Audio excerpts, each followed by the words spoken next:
Gracias por continuar con nosotros en la mañana de este martes 29 de abril. Está con nosotros el consultor jurídico del Poder Ejecutivo, el doctor Antoliano Peralta. Vamos a hablar con él de muchos temas de bastante importancia, sobre todo proyectos de ley que ya están en el Congreso. Doctor, muy buenos días. Gracias Buen por día, ¿cómo acompañarnos. están? Buenos días. Entonces hay una invitación cursada, pero cuéntenos un poco de esa invitación a los expresidentes. ¿Se hizo la carta? ¿No se hizo? ¿Se puso una fecha? ¿No se ha puesto? ¿Cómo es No, cómo es el protocolo? vi que el presidente hizo un anuncio público sobre eso, pero no es un tema que se suele manejar por la consultoría. Probablemente el Ministerio de la Presidencia sea quien maneje este tema, por tanto no tengo esos detalles. Ahora, lo que yo entiendo es que como se hizo el anuncio, se debe formalizar la invitación, que puede ser una correspondencia o un emisario, ¿no? Y bueno, ya responderán los invitados. A algunos les puede dar gripe o no, pero esto es una broma. Pero en sentido general a mí me parece la iniciativa buena, Doctor, pero no porque es un poco tarde. este es un tema de todos. Pero no es un poco tarde, dado que la invitación viene después de que ya se reciben algunas críticas, como la de Leonel Fernández, de que nunca se les toma en cuenta para adoptar nuevas No creo que medidas. sea tarde, porque este es un tema eterno. Ya lo dijo el destituido presidente del del Instituto Dartiano, que estuve leyendo las declaraciones de él en la prensa de esta mañana, y él decía, este es un tema con el que hay que convivir y que hay que crear los mecanismos para regular la inmigración, etcétera. Y en cierto modo, ¿verdad? No deja de tener razón, porque van a estar ahí, Haití va a estar ahí, a nuestro lado, son nuestros vecinos. Entonces, siempre hay tiempo para tratar este tema. Doctor, usted es de la opinión que este protocolo cumple con todos los aspectos de respeto a los derechos fundamentales o si se establece algún tipo de discriminación o privilegio. Ustedes lo trabajaron no solamente en el gabinete de salud, sino a nivel de la consultoría jurídica. No, no, la verdad, la consultoría no intervino en esto de manera previa, pero la opinión mía es que aquí hay una combinación compleja. Es decir, todos los países, todas las naciones tienen el derecho de no permitir en su territorio a personas extranjeras en situación irregular. Eso es un derecho, además en la República Dominicana está consagrado en la ley. Ahora, ¿cómo se aplique eso?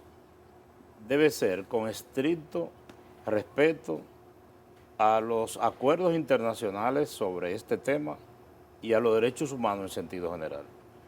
E incluso en la propia legislación dominicana hay una disposición que regula el trato a las mujeres embarazadas y a los menores. Entonces, por eso yo digo que es una combinación compleja. El Estado no puede ceder su derecho de decidir quién está aquí y quién no está. Sí, el control del territorio. Exacto. Incluso hasta personas que estén en condiciones regulares. Es decir, alguien viene aquí con una visa y se considera que es una persona indeseable por alguna razón, y el Estado, el gobierno dominicano puede disponer que no entre. Ahora, si está en condiciones irregulares, no hay ni que discutirlo. Pero ¿cómo hacer eso? Porque vamos a poner un ejemplo elemental. Si un extranjero va caminando por la calle y migración lo para, como también paran a los dominicanos en Puerto Rico o a los marroquíes en Madrid, donde quiera. Eso es una situación que se repite en muchos sitios del mundo. Y a los mexicanos en la frontera norteamericana con Estados Unidos. Si va pasando ese extranjero por ahí, inmigración le pide sus documentos. y él admite que está en condiciones irregulares. Migración tiene derecho a introducirlo en un vehículo y llevarlo a su país. Lo que no tiene derecho es a agarrarlo y a tirarlo y a estrellarlo contra la pared del vehículo. Es decir, por eso yo digo que sí se debe cumplir con la ley, pero respetando los derechos humanos.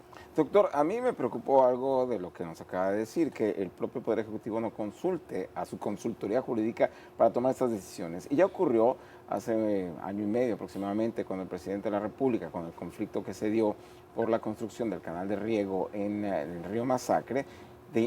Anunciaron, no habrá servicios médicos para los inmigrantes irregulares. Y de inmediato, obviamente, tanto el Colegio Médico como diversas organizaciones dijeron, no se puede, porque va en contra de la propia legislación dominicana y de legislaciones internacionales. En este caso, se vuelven a tomar medidas que tienen que ver justamente con mujeres embarazadas, con niños recién nacidos, y que no hayan consultado a la consultoría jurídica. No, mire, debo aclarar para ser justo.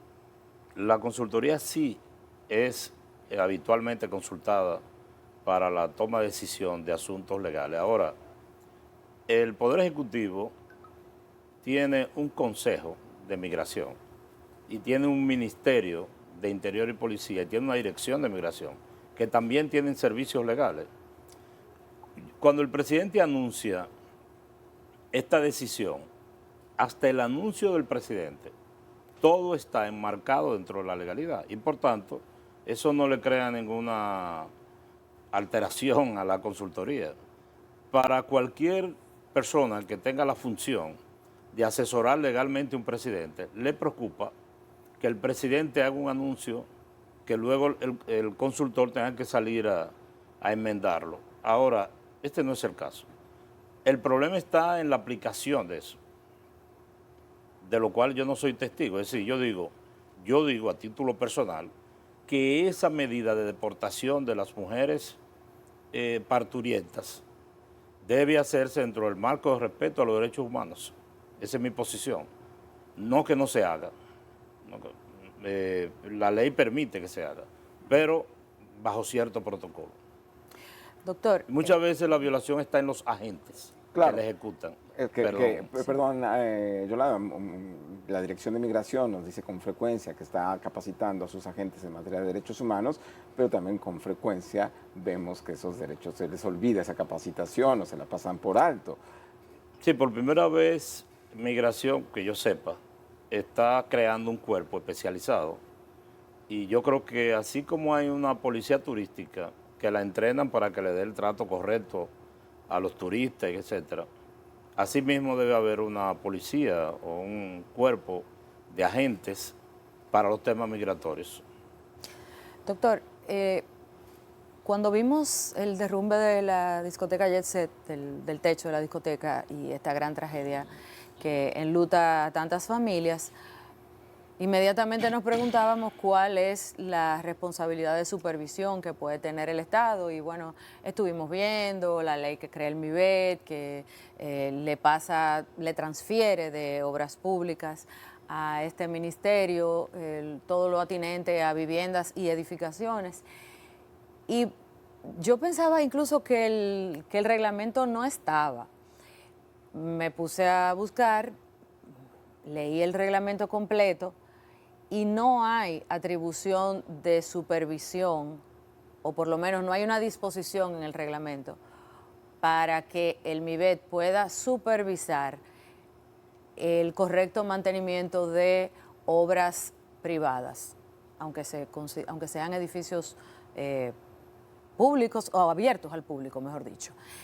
Entonces, concretamente, ¿se está estudiando la posibilidad de hacer alguna modificación a este reglamento o crear alguna iniciativa particular que permita que haya una efectiva supervisión o una obligatoriedad por parte de los dueños y que el Estado le dé el visto bueno en revisiones o algo así? Esa es una pregunta muy importante desde el punto de vista didáctico, porque de esto se ha hablado y se ha hablado de manera así dispersa y muchas veces los mismos entrevistadores o el que escucha el programa no se lleva una idea muy clara de cuál es la situación legal.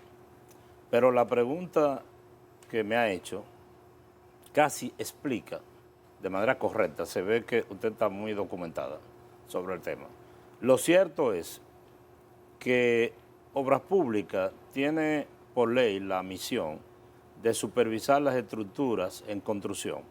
Una persona va a construir un edificio, tiene que conseguir unos permisos que eran en Obras Públicas, y Obras Públicas debería, en teoría, asegurarse de que los cimientos y la estructura, etcétera, y que cumplen con los requisitos. Esas funciones le fueron traspasadas al Ministerio de la Vivienda. Y por otro lado existe la oficina de ONESBIE, que tiene que ver con una función parecida, pero enfocada hacia la resistencia sismológica. Ese es el cuadro legal. Ahora, cuando esto ocurrió, que comenzó a hablarse de este tema, la consultoría se activó y nosotros viendo el decreto de ONESBIE, siempre se me hace difícil. Igual a mí, no se preocupe. Bueno. No sé si es ONESBIE, pero hay una S por ahí. Sí. Termina en E. Que termine en E, sí. Nosotros vimos el decreto y dijimos, bueno, si este decreto lo más rápido sería modificar el decreto y quizá también modificar el decreto del reglamento del MIBE y atribuirle a ONESBIE estas funciones en sentido general y no solo con el interés sismológico, etc. Pero ¿qué resulta? Que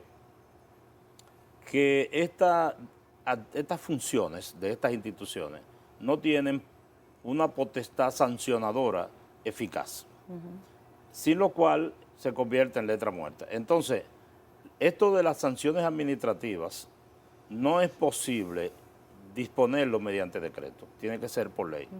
Una institución, como todas esas instituciones pro consumidores, etcétera, que son dadas a poner sanciones, no pueden legalmente imponer esas sanciones si las mismas no están contempladas en una ley.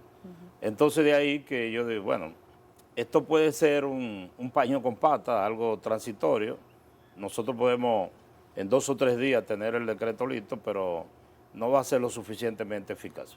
Entonces un senador, el senador de Monteplata, Tineo, introdujo rápidamente, como si hubiese estado hecho, un proyecto de ley tendiente a resolver el tema, que yo le di una primera lectura y me pareció bueno el proyecto, aunque hay que hacerle algunos ajustes, y se lo comenté al senador y él mismo le pidió que la consultoría, aunque no es una iniciativa del Poder Ejecutivo, del presidente, él dijo, acepto que ustedes me envíen su observación. Y estamos abocados a eso. Pero por parte del Poder Ejecutivo no ha habido una iniciativa para reformar el proyecto. Sí, el Poder Ejecutivo ha estado, como dije, se han hecho reuniones y evaluando, pero la recomendación mía es que se haga mediante una ley.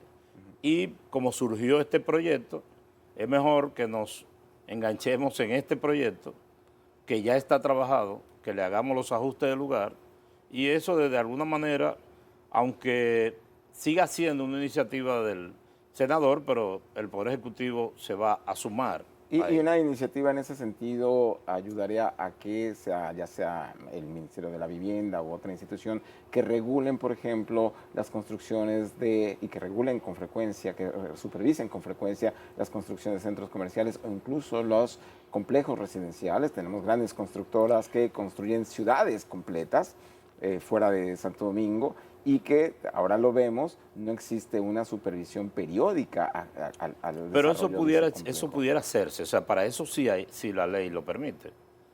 Para eso sí la ley lo permite. Ahora, lo que está proponiendo, por eso yo digo que este proyecto de ley tenemos que sentarnos y descomponerlo y verlo, estudiarlo ampliamente. ¿Quién tendría la posibilidad sancionadora administrativa en el caso de ese proyecto? Justamente eso iba a decir. El proyecto propone la creación de una institución nueva que se llama como SINASCO, algo así. Hay quienes dicen al leer el proyecto que no es necesario crear una nueva institución, que se puede fortalecer con esas mismas funciones que dice la ley a ONAVI o al ministerio, pero todavía no estamos nosotros en la profundidad porque hemos estado viendo otras cosas, pero yo creo que ya la semana que viene nos vamos a abocar a analizar el proyecto y vendremos a hablar de él antes de que se sometan las observaciones. Sí. Siguiendo con el tema del Jet Set, me gustaría conocer su opinión. Aquí hemos recibido muchas quejas de los deudos de las víctimas mortales, de que en las actas de función no se especifica que murieron en la tragedia del Jet Set, no se menciona el nombre de la discoteca, sino simplemente se pone Avenida Independencia. Esto tiene realmente podría tener implicaciones legales a futuros, muy especialmente porque están pensando en demandas e indemnizaciones. Pero yo he escuchado eso, pero ahora que usted dice Avenida Independencia número tal. Avenida Independencia, kilómetro 6,5. Es el domicilio. Mire, en materia de responsabilidad civil, que lo más abundante son las colisiones de tránsito. Ese es el modelo para la responsabilidad civil. Todos los días los abogados están solicitando la corrección de actas policiales o actas de defunción. Un acta de defunción puede tener un error hasta en el nombre. Van a haber muchos. Es un error material. Sí, porque yo fui al Instituto de Patología y vi que de manera diligente el presidente de la Junta había instalado una carpa, una unidad de empleados, y él mismo estuvo ahí. Y eso era una fábrica de alta defunción que probablemente por la rapidez con que se hacían pueden tener algún error. Pero eso los abogados saben cómo corregirlo. Y solamente tienen que usar los mecanismos legales correspondientes para decir, no se llama, esta persona no se llama Josefa Bernarda con B corta, sino con B alta, y llevar su cédula. Con respecto a dónde ocurrió el hecho, no es tan difícil probar eso, ¿verdad? De manera que yo no creo que eso traiga consecuencias legales mayores. Doctor, nosotros ayer entrevistábamos al presidente del Senado. Nos decía que ellos tienen para conocer próximamente la modificación de la ley que crea el Ministerio de Economía para fusionarlo con el Ministerio de Hacienda. Y le preguntaba que si ya tenían el proyecto para integrar educación y educación superior. Nos dijo que ese no lo tenían, pero que entendía que eso se estaba trabajando. ¿En qué está eso? Sí, no pude tenerlo porque acaba de llegar a la consultoría. Oh, ok. Acaba de llegar el borrador, ahora nosotros lo vamos a trabajar. Y yo fui personalmente a depositar el proyecto ese del MEPIC y Hacienda. Y dentro de poco tendremos el de educación también. El de educación y educación superior. Y en materia de educación superior, ¿cómo quedaría? Educación superior sería, digamos, una oficina dentro de educación. ¿Qué pasaría con el presupuesto de ambas? Mire, el proyecto acaba de llegar, no lo hemos trabajado nosotros, la consultoría lo va a revisar y hacer los ajustes, pero lo que inicialmente se había dicho es que iba a haber un viceministerio de educación superior, ya veremos. Con el MEPID y Hacienda, había escuchado que en algún momento se habló de integrar el Ministerio de Economía y Planificación al Ministerio de la Presidencia. ¿Por qué se tomó la otra decisión? Bueno, es que planificación va al Ministerio de la Presidencia. Planificación va... ok, explíquenos cómo quedaría la cosa. Vamos a ver. No, hay algunas funciones de las que tenía el Ministerio de Economía que no fueron a Hacienda. Ok. Por ejemplo, no es el nombre exacto, pero el Ministerio de Colaboración. De Cooperación. Perdón, de Cooperación. Sí. Eso pasó al Ministerio de la Presidencia. También el tema del subsidio a las ONG pasó al Ministerio de la Presidencia. Y si la memoria no me falla, no me atrevería a asegurarlo, lo de planificación. Pero entiendo que sí. Pero el SIUBEN, perdón, Ezequiel, pero el SIUBEN se quedó como en el aire. No, creo que no estaba escrito ni a una ni a otra, ni a Hacienda, ni al Ministerio de la Presidencia. Debe estar en Hacienda. Debe estar. Sí. Pero si planificación pasa al Ministerio Administrativo, entonces ¿en No, dónde No, queda? no al administrativo, al de la Presidencia. Perdón, entonces ¿en dónde queda presupuesto? No, Presupuesto ya está en Hacienda. presupuesto Debe estar está en Hacienda. Siempre ha estado en Siempre Hacienda. está en Hacienda. Planificación Siempre estuvo en Hacienda. Sí. Debería de estar No. juntos, ¿no? Pero el presupuesto siempre estuvo en Hacienda, que es un viceministerio muy particular. Sí. Muy particular, porque el director de presupuesto es viceministro, pero es director Ajá. de presupuesto. O sea, eso, y se maneja como una entidad un poquito con cierta independencia, aunque bajo la sombrilla y la supervisión del Ministerio de Hacienda. Doctor, es difícil enfocarse en un aspecto en la consultoría porque ustedes manejan muchas cosas, incluyendo apagar los fuegos cuando no les consultan. Pero, ¿cuál es la prioridad de la consultoría en este momento? O sea, ¿cuál es el tema prioritario para la consultoría? La consultoría es como un molino, como un ingenio que está siempre moliendo. Sí. Y pasa un tema, por ejemplo, ustedes habrán de suponer que cuando estábamos en la reforma a la Constitución, ese era nuestro tema principal, sin descuidar los asuntos ordinarios y cotidianos, todos los proyectos, todas las cosas, los decretos, los documentos del presidente. Terminamos eso y dijimos, vamos a respirar. Inmediatamente vino el Consejo de la Magistratura, donde la consultoría funge como, digamos, como una especie de asesor legal y coordinador de... Entonces viene el tema del Consejo de la Magistratura, ¿verdad? O sea, cada momento pasa una cosa y llega otra, entonces vienen ahora las reformas. Entonces esa es la prioridad de ahora. Sí, se va una, viene ya, se fue el del MEPI Hacienda, entró la... Educación y otros. Y otros, porque hay alguna de esas... ¿Cuáles otros? No, es que algunas de esas fusiones y reorganizaciones que son por decreto. Por ejemplo, uno que es un caso muy denso, es IAD y Agricultura. Uy, sí. Eso, ustedes se imaginan la cantidad de empleados, la cantidad de tierra, de parcela, de cosas a media, de título por emitir que tiene el IAD para integrar todo eso a otra institución como el Ministerio de Agricultura. Es una tarea. Y aunque hay una comisión compleja, o sea, una comisión combinada del Ministerio de Agricultura, del MAP,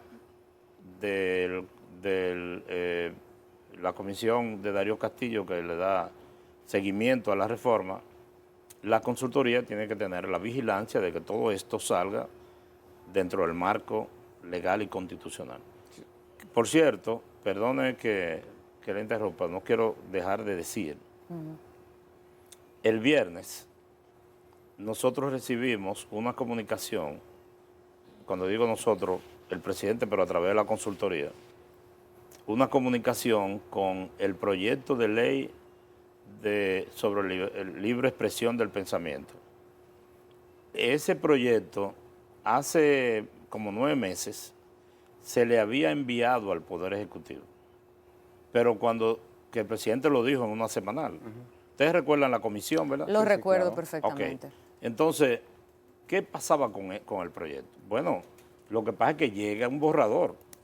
Esta es la idea que la comisión quería, las líneas generales de lo que esa comisión aspiraba que fuera el proyecto, pero hay requerimientos técnicos que tienen que plasmarse. Entonces, la consultoría, junto con el equipo legal de esa comisión, de alto estándar, eficientísimo, Nancy Rodríguez, Eris Raful y otros distinguidos colegas, pero con ellos fue que más interactuamos, fuimos haciendo los ajustes al proyecto Y finalmente ellos enviaron, con la aprobación de todos los miembros de la comisión, ya una versión debidamente consensuada. Lo que quiere decir que dentro de los próximos días, cuando digo los próximos días, quizás la semana que viene, el lunes, martes, se va a depositar en el Congreso finalmente este proyecto que ha sido un anhelo de muchos gobiernos de reformar esta ley de expresión y difusión del pensamiento. Es una información que estoy dando aquí. Sí, Es gracias, una doctor. primicia. Así es. ¿Cuándo podríamos tener acceso al borrador del anteproyecto? No, como dije, lo vamos a depositar, si no esta semana, la otra, y de inmediato será público, pero yo mismo lo proporciono. Perfecto. Doctor, como nos tenemos que ir, voy a aprovechar para hacerle tres No, preguntas. espérate, no tenemos que ir. Tranquilo, tranquilo. Usted no tiene prisa, ¿verdad? Primero, una pregunta del señor Guaragó 87 a través del chat, que le pide si el país podría enfrentarse a una condena de carácter internacional por las denuncias de maltrato a inmigrantes haitianos, primero. Además, el presidente anunció, bueno, creó una comisión de observación al tema migratorio, que es encabezado por el periodista Miguel Franjul, director del Listín Diario. Mi pregunta es, ¿para qué servirá esta comisión de observación? ¿Tendrá que rendir informes? ¿Para qué servirán esos informes? ¿A quiénes se los rendirán? Y finalmente, el día de mañana tendremos la visita inédita del canciller ruso, Sergei Lavrov. Es la primera vez que un canciller ruso viene a República Dominicana. ¿Y cuáles son las expectativas desde el Poder Ejecutivo, muy específicamente sobre el tema haitiano y quizás otros temas, incluidos Pero yo tengo una aranceles pregunta estadounidenses? de la barbería. También. Entonces, respóndanos, por favor. ¿Cuál le respondo? ¿Aquella? Empecemos para que no se nos olvide. O ruedo con esta. Condena Como usted internacional, quiera. dice el señor Guarao 87. No, bueno. Lo que él pregunta es una expectativa muy incierta. Estamos hablando de que constantemente han habido conflictos judiciales internacionales entre Haití y la República Dominicana o grupos de derechos humanos sobre este tema, y eso son decisiones que según las circunstancias deciden los tribunales. Nadie puede predecir. Yo no puedo predecir si un policía va a coger una mujer embarazada haitiana y la va a maltratar. Eso que yo sepa no ha ocurrido, pero ¿cómo yo puedo responder una eventualidad que no?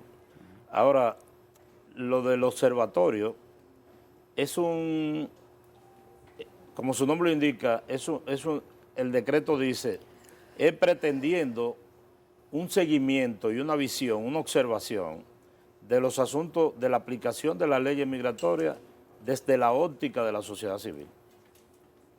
¿Qué es lo que se quiere? Que el presidente lo que quiere es que el país se involucre en esto, la mayor cantidad de gente, y que todos estemos atentos. ¿Pero sus observaciones serán vinculantes? No, es una agrupación, es un observatorio. Será una forma de hacer propuestas, de proponer rectificaciones, de sugerir, moderar conducta, etc. Y el Poder Ejecutivo, el gobierno le sacará el provecho debido a eso. La barbería. La barbería, doctor. Antes bueno, Sergei Lavrov. Lavrov, Sí. que llega mañana, el canciller ruso. Bueno, el canciller llega, según me he enterado, por el tema de la embajada. Es un asunto que lo manejan Relaciones Exteriores, pero no le asocio mucho con el tema haitiano al canciller ruso, pero a mí me parece que toda relación diplomática siempre redundará en beneficio del país, ampliar las relaciones con el mundo y más con un país tan importante como Rusia. Doctor. La barbería. Mire, yo le voy a decir,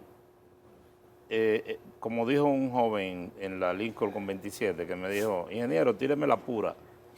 Y yo le dije a mi hijo, ¿qué me quiso decir? Me dijo, Que le diga la verdad. que le diga la verdad, porque tú le prometiste una ayuda para los reyes de su niña y ya estamos a 4 y lo tienen mareado, me dijo. La verdad de esto es lo siguiente. La ministra Faride tiene un empeño de entrar a la República Dominicana dentro del ámbito de la civilización en el control del consumo de alcohol. En cualquier lugar del mundo uno va a un sitio y le dicen, aquí solo vendemos alcohol hasta las 10 de la noche. O aquí vendemos alcohol, pero no para tomar solo aquí. Yo recuerdo que a mí me pasó en los años 90 que fui a una ciudad española, a un congreso de abogados, y estábamos muy animados en el lobby del hotel, y un tipo con un piano, y de pronto el señor dijo, ya no puedo vender alcohol. A mí eso me sorprendió. Claro, debió haber sido Barcelona en la época de Jordi Pujol, ¿no? ¿Perdón?